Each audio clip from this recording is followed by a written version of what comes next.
Electric Cafe.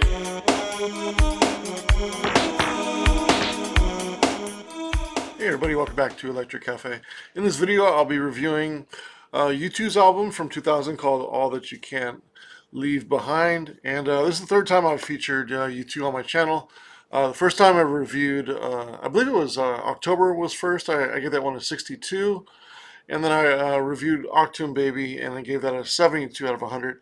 Strangely enough, I'm not sure if I am embellished or I really spoke on Octoon Baby enough on that video. I thought it was going to be a little bit higher rated album. I always had a lot of great memories in it of Octoon Baby album, and it's probably because a Zoo TV tour, and I got a chance to see that tour. And at the time when I was 16 years old, it was a really cool show.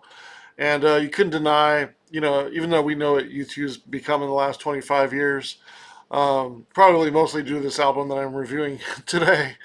But there was a time where U2 was fairly cool and not so, I guess, stuck in a moment that they couldn't get out of. And not to quote a song from this album, but yeah, I gave Octoon Baby 72, and I always kind of thought really well of that album, and I still gave it a 72, which is a very good album score, but it was on the low side. I thought it would be a little bit closer to the higher 70s and maybe even into the 80s, thinking it was like an excellent album. I do really like some songs on there still, but there's some of the more popular songs haven't aged that well, like Even Better Than the Real Thing, Mysterious Ways. I mean, one is what it is, but some of the songs on that album haven't really aged as well as I thought they would have. Even Zoo Station. There's still some good songs on there with certainly Ultraviolet and Love Is Blindness, and I really like Acrobat. Some of the lesser known songs on Octoon Baby I really like, and Who's Gonna Ride Your Wild Horse isn't bad. Till the End of the World isn't bad. I do still really like The Fly, especially the guitar in there. It's probably my favorite song on there. And but again, I thought I would rate really highly, and it's kind of giving you a little bit of background on U2, my history with U2. It all started back in 1982 with Gloria, and I can remember hearing Gloria on MTV, and that if you guys remember the video for Gloria, it was on like the barge, and like even this is way before people knew who Bono was. He was just a singer of a rock band with a pretty powerful voice, and Gloria, I thought was a really good song. I love the guitar on that. I still think it's an epic track. And then you have I Threw a Brick Through the Window or I Fall Down, and I really like the song October as well. There was some good songs on October, but just not a full album. And then War came out, and of course New Year's Day was sort of their breakthrough track, and Two Heart Speed Is One was another good single. But you could see them. You could tell that they were like blossoming, and you kind of felt that they were going to be a band that would kind of break the mold through. So a lot of the lesser known rock bands in the early '80s, like Echo and the Bunnymen or Killing Joke and stuff like that. Like you felt like U2 was going to kind of pull through and power through and become a more popular band. And sure enough, they did with the next album, pairing with Brian Eno and Unforgettable Fire. Obviously that became a big hit, and rightly so. That's probably their best sounding album.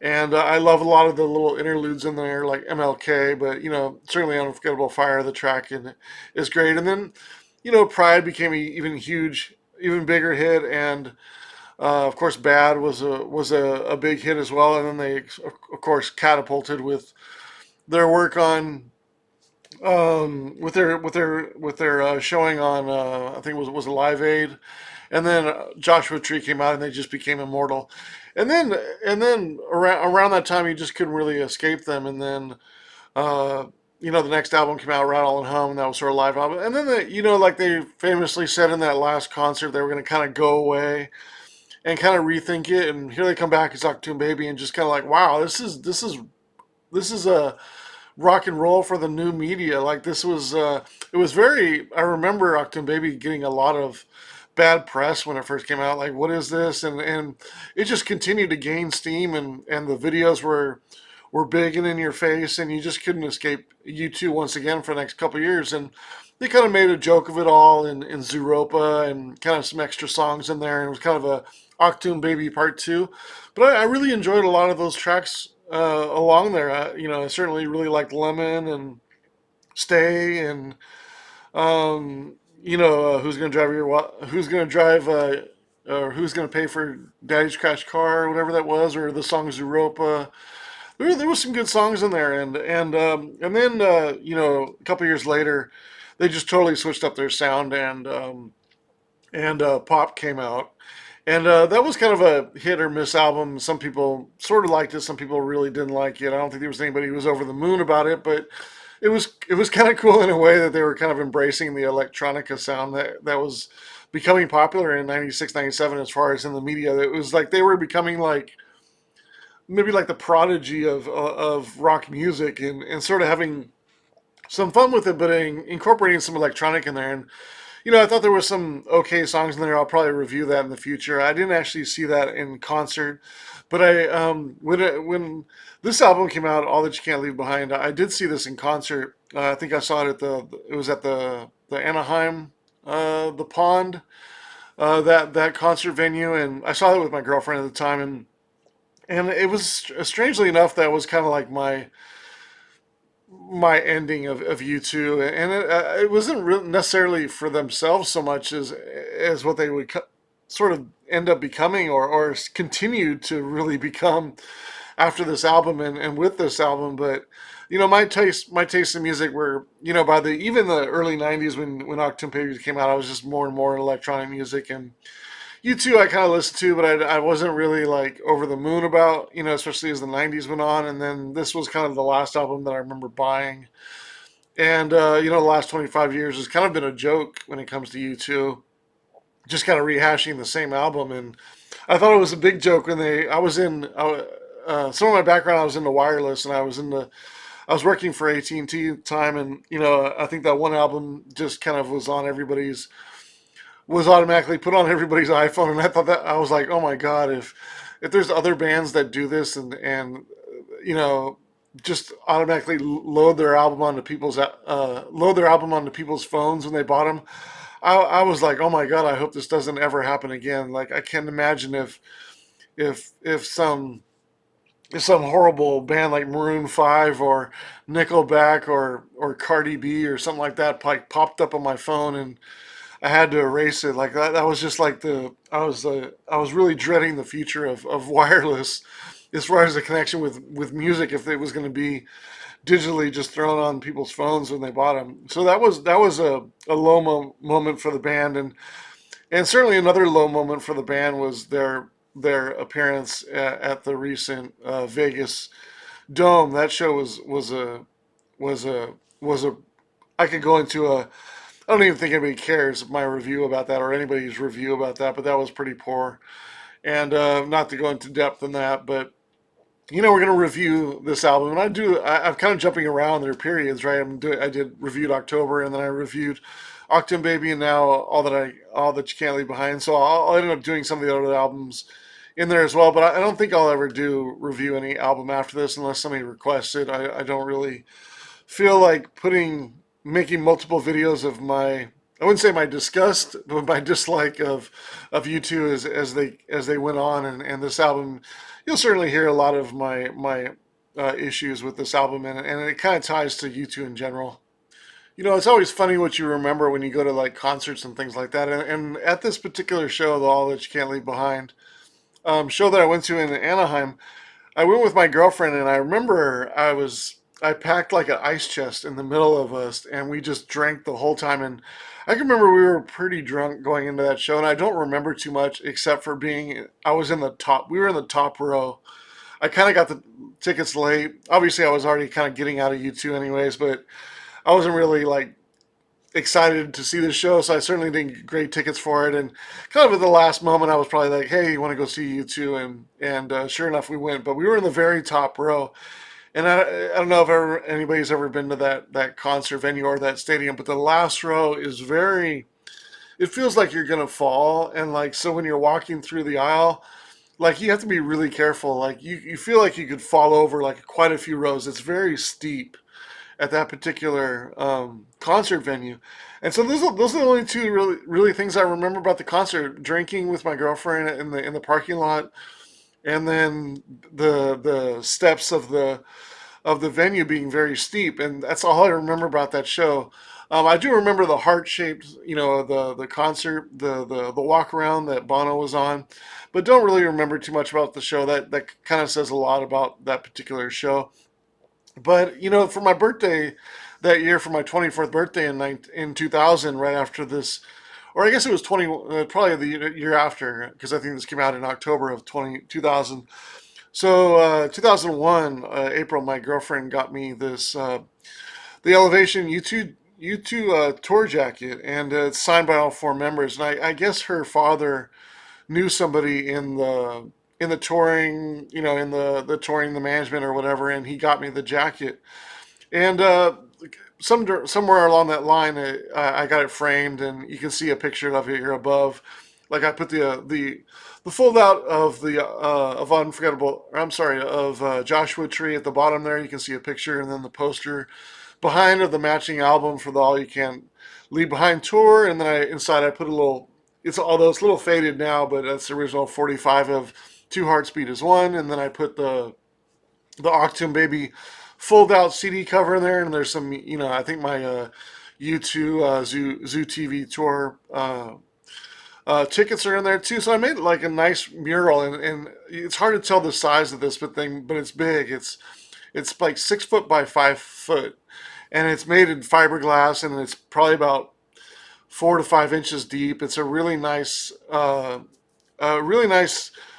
framing job they did. And when I did this that year, the people at the frame shop were just taking pictures of it for their photo album, and they were just really excited about it. I mean, I remember it was like $1,300 just to frame that in fiberglass, and for them to do all that. And it was it's been a centerpiece of my house for the last 25 years, even though I really haven't liked anything U2 has been. But I do like a lot of the 80s U2, and it's always been a nice prized possession. And this particular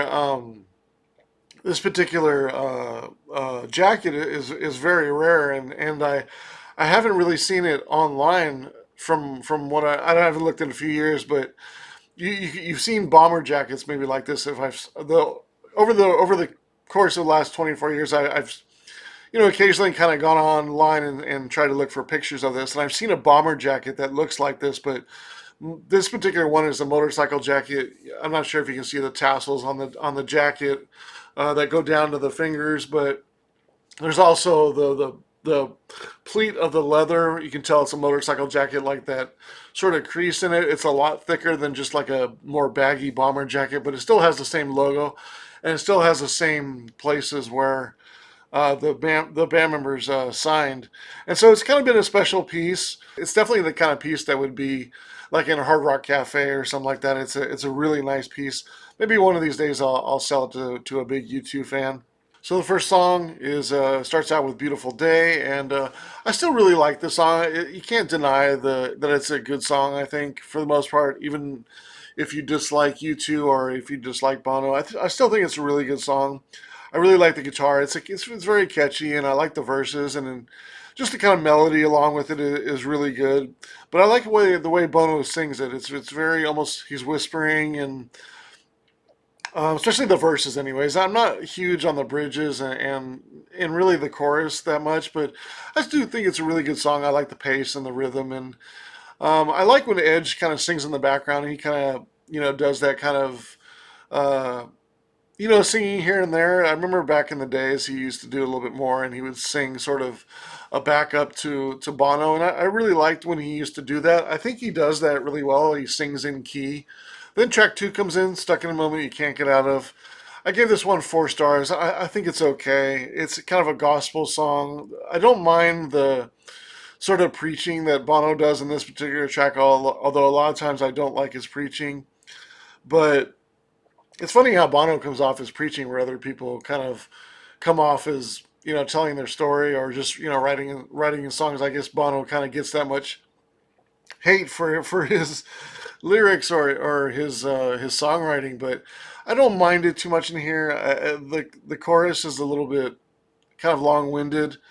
But I do think it's kind of a clever song, and it's fairly catchy. So I can say it's at least okay. If not that, I'm not necessarily really liking anything in it. I'm not really a fan of like a gospel tinged sort of uh, rock song. It's just not right up my alley. But I think it's okay for what it is. And it's funny that some of these tracks, the singles on here, did so well in on the UK charts. All four of the singles on this album made it into the top five, and I find that really strange because a lot of times when I notice like chart success from bands, like certain bands don't do well at all, and some bands do really well. And I always thought of U2 as a band that from how big they are, their single success doesn't really match their album sales or their success as a band.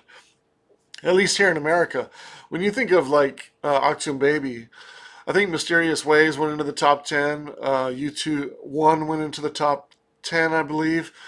But none of the other singles, I think chart The Fly was like number 52, and Who's Gonna Ride Your Wild Horses was like in the top 40, maybe in the top 50. But generally, especially throughout and then you look at like pop. Like I don't think any of the pop songs.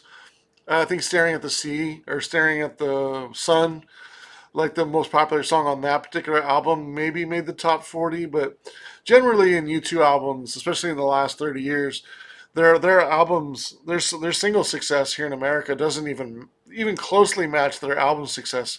When you think of them selling like 3 or 4 million records in this country, and then not having a top 40 song, like when you think of like Vertigo or some of the later albums, they sell a lot of albums. But so I guess they're more of an album than single success. So I mean, it makes sense with how the industry is with classic rock music, but I just find it strange that all four tracks on this particular album in UK made the top five. So I would imagine this album was played a lot on the radio, where here in America it was kind of maybe not played as much, because the success of the songs weren't quite there.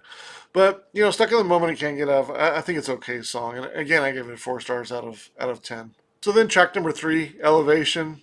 This is just rock and roll noise for me. It's just so over the top and so overblown. It reminds me of some like corporate song that they would play at some sales meeting or something like that. It's just noise. It reminds me of like Maroon Five, or there's so many bands. This was kind of like the start of that of these songs that are like somehow they get popular, like you know like All Star, that song All Star, and they just become this like commercial songs that are just like they'll play them for like 10 or 15 seconds and you're just like, oh, that's U2 Elevation, but nobody wants to hear the song in its full.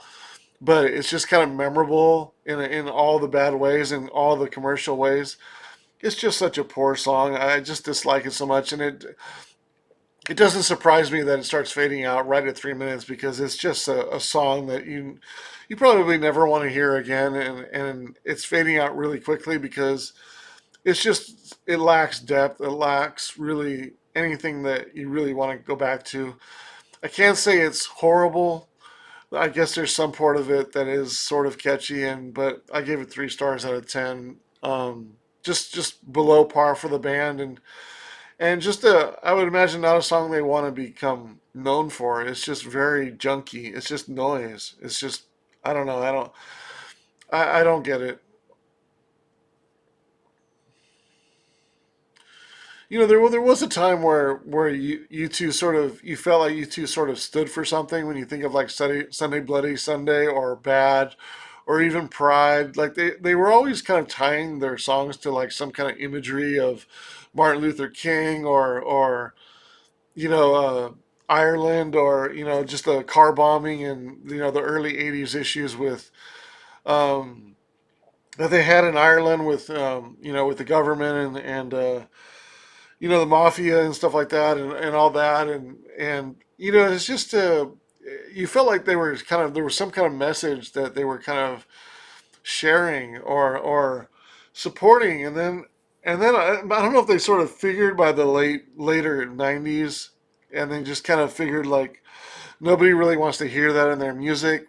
It was maybe it was just of the time in the '80s when you think of like I think even Bono was involved in the apartheid. It's just you felt like U2 was sort of stood for something, and then you kind of go into the late 2000s. They're singing about like their boots on and elevation, and it's just kind of like there's such a shallowness to themselves after all of that. Like, and then you kind of go back to and you hear those stuff, and you're like, were they just trying to stick on to some sort of message and become something, has become a mantra for something that we felt that somebody needed to sort of fit, and then them get popular by that. Like, you always kind of felt like from that, and there's always been kind of a U2 message, I suppose, but it's kind of become adult contemporary. And so it's in some ways maybe Bono's become kind of tired, and now it's kind of a tired message that he has.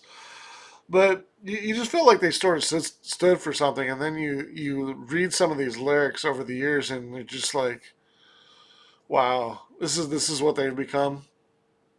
A lot of the tone in my voice might sound like disgust for the songs, but maybe they're more of a disgust for the evolution and the history of the band. Track number 4, Walk On. I think it's a pretty good song. I give it a 5 out of 10 stars.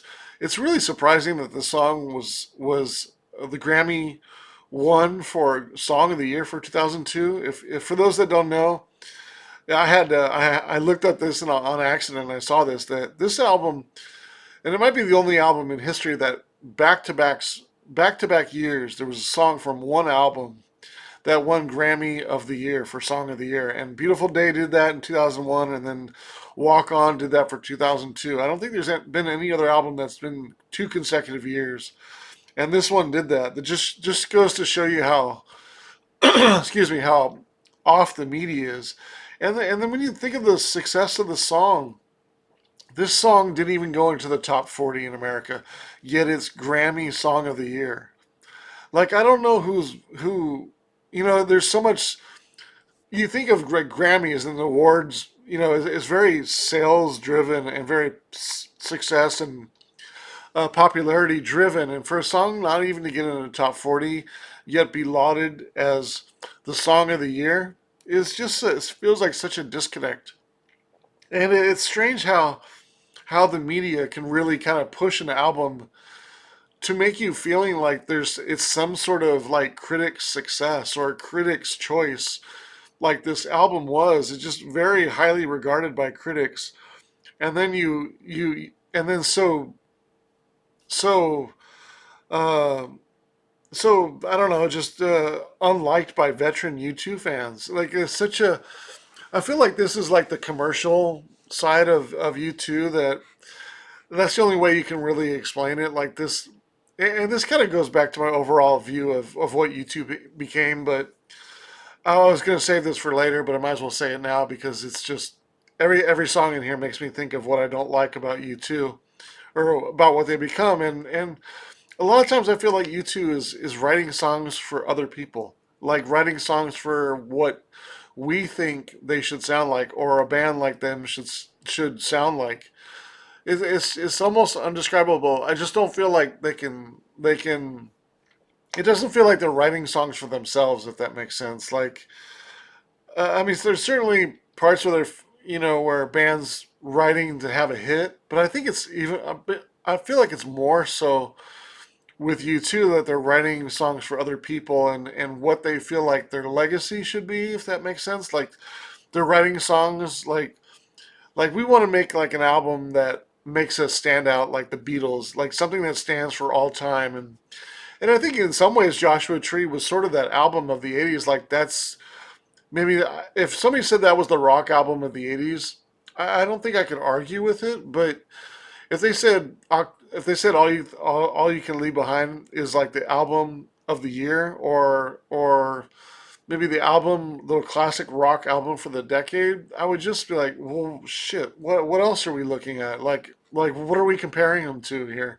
Because I don't really know what would be considered a classic rock album of the decade for that year. But in the '80s, I feel like I would know. Maybe I don't know, Guns N' Roses or Def Leppard or something. I don't know what would be considered like classic rock. Maybe Bruce Springsteen, like Born in the USA. Like there's albums like that would be like the classic rock of the '80s album.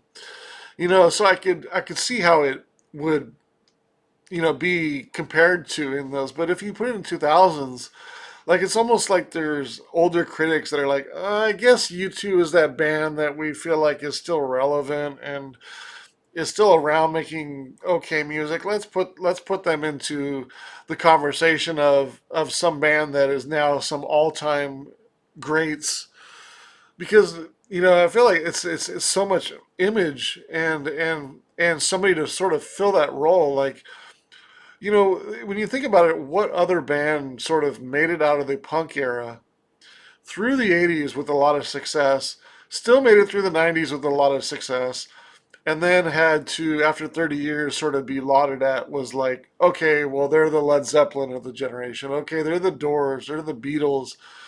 Like, there was no really album band like that that sort of fit the image of a classic rock a band that was still sort of performing. Like, all the other bands that sort of are too cult, The Cure are too cult, Depeche Mode or bands like that are too electronic sounding. Simple Minds or bands like that are too maybe too too not as well known like consistently over their career.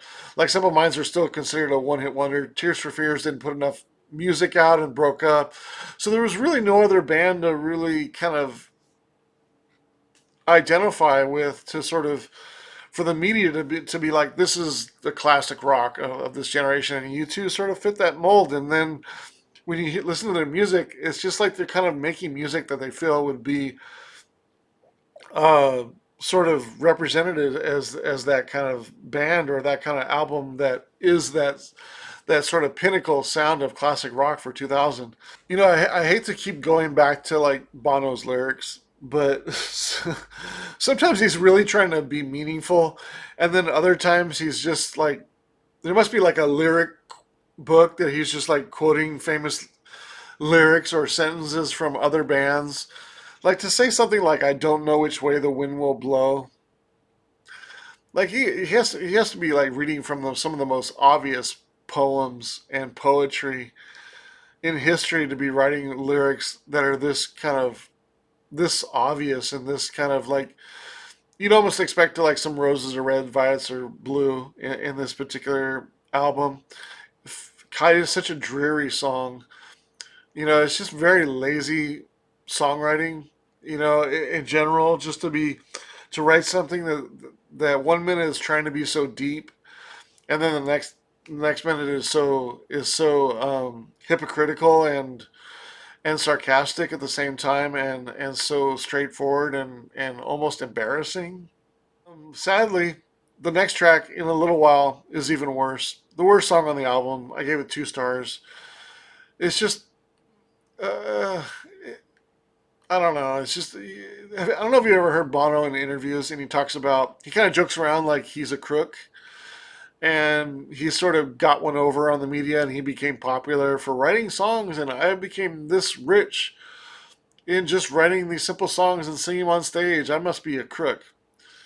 When you hear songs like this, you know he's 100% correct because he got away with he got away with a lot writing songs like as embarrassing as this and then being popular.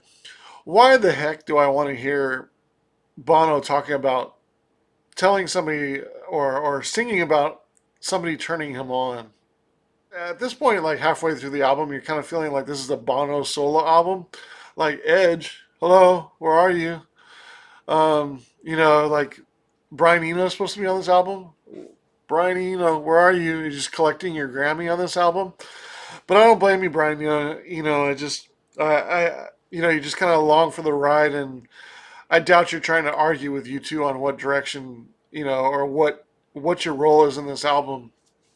I barely hear it. There's a couple songs at the end here where I feel like Brian Eno sort of showed up, but maybe not. In a little while, I gave 2 stars. Just not a good song. Wild Honey, I do feel like at least there's some harmony in the song, and at least it's potentially a pretty good song, but I couldn't really score it that way. I gave it a 4.5. It's in the middle of okay and good. Track number 8, Peace on Earth. I gave 4 stars. This is definitely the way this album is trending. It's definitely has you two descending into adult contemporary land as far as styles. It's just I don't know. There's no sort of rock in here at all on this album so far. Just lackluster album for the most part. Track number 9, When I Look at the World. This was a pretty good song. I gave 5.5 stars. At least there's some new sounds in here. I do feel like there's a little bit of Brian Eno in here. There's actually some melody in this track. Something to grab hold onto and actually kind of you know sort of sway your head to. I suppose. And then all of a sudden you wake up and track number 10 hits. New York, my favorite track on the album. Where's this sound been all the album? This song feels like it's from Unforgettable Fire or War or October. It's like a breath of fresh air. It's got a good beat. It's got nice guitar work. Edge is actually high edge. You're actually showing up. You're actually sort of like doing an epic guitar for once. Wow. It's just like a breath of fresh air. Bono's singing here. He actually is singing in the pocket and he's singing in the groove. I gave it 7.5 stars. It's probably the last good U2 song. I would say it's the last U2 song that I heard and was like, wow, I really like this song. This is a good song. This is U2 back in their day. This is U2 sounding like they have something to say. This is U2 actually being a good rock band and having a sound, having their vintage sound. This is what it sounds like. New York. Good track. Really happy with it. Probably the only reason I bought the album or really kept the album. Track number 11 is probably the only song that it kind of would grow on you after some listens. Through the first half, I'm not really excited about the song in any particular way. And then as the song kind of really continues to set in and I feel like there is some Brian Eno kind of floaty ambience in here. This song does remind me of like Apollo, like some of the sort of atmosphere on this particular track. But at least the music is pretty good on this track, and I gave it 5 stars to end the album. On at least a better note than what a lot of the album is. But again, my overall thoughts on the album and my score, I give it a 45 out of 100. I think it's an okay album, right in between okay and pretty good. There's really only 2 reasons to go to this album for me, and it's New York, the track New York's, and A Beautiful Day. Those are the only 2 tracks that I think are above good.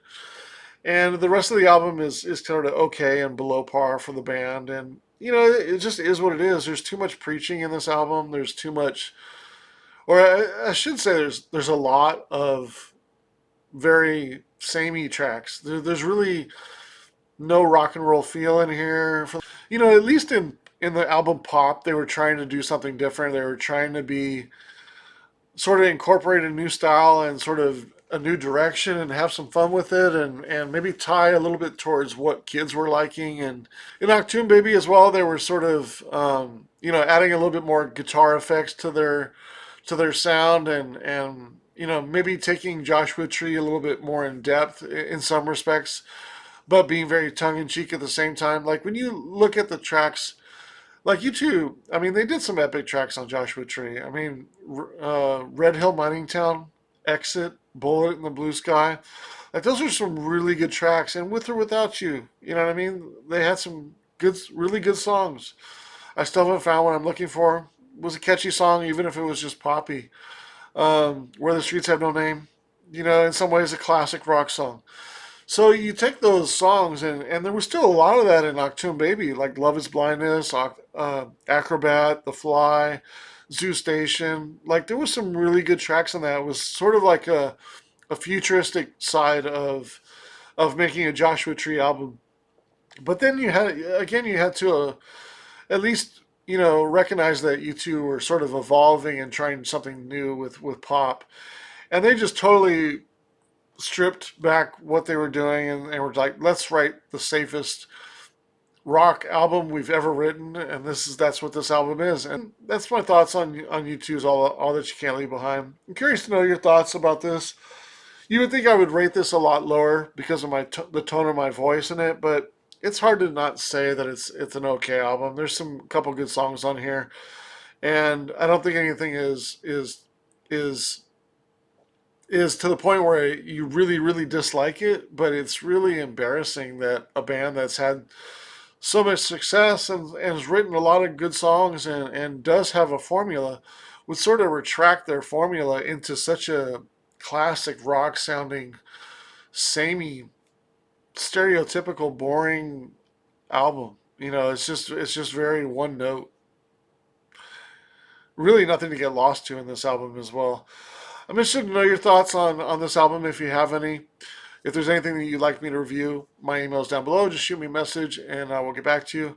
And we'll see you on the next video. Electric Cafe.